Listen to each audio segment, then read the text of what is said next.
오늘 뉴스데스크는 신종 코로나 바이러스 발생 지역인 우한 교민 철수 시 지역 격리 논란과 지역 내 의심 환자 급증 국면 등 관련 소식을 집중적으로 전해드립니다.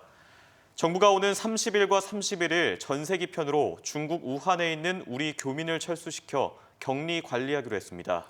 그리고 정부가 이들이 격리될 임시생활시설로 공무원 연수시설이 있는 천안을 검토한 것으로 알려지면서 충남도는 만약의 상황에 대비해 대응책 마련에 나섰습니다. 문은선 기자가 보도합니다. 전세기 편으로 귀국을 원하는 중국 우한 지역 교민은 700여 명에 달합니다. 정부는 이들을 오는 30일과 31일 두 차례에 걸쳐 전세기로 귀국시키는 방안을 추진합니다.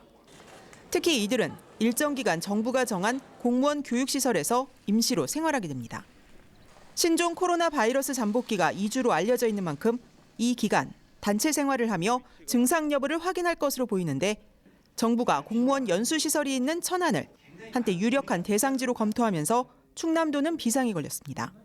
충남도에서 이런 일을 확정했다는 통보는 아직 못 받았습니다. 좀이라도 증상이 있다 한다면 그분들은 야야 비행기에 태우지를 않습니다. 그분들만 별도로 이렇게 격리해서 시설을 운영하는 것이기 때문에 주민들하고 접촉할 일은 없을 겁니다.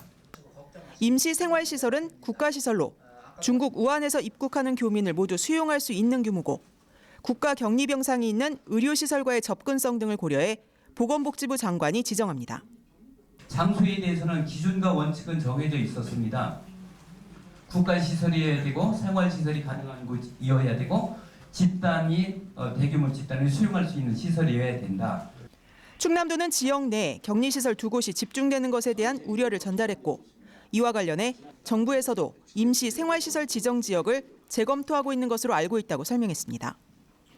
한편 일부 정치인들이 특정 지역 격리를 반대하고 나선 데 이어 비슷한 내용의 청와대 국민청원까지 등장하는 등 격리 수용 문제가 뜨거운 논란으로 떠오르고 있습니다.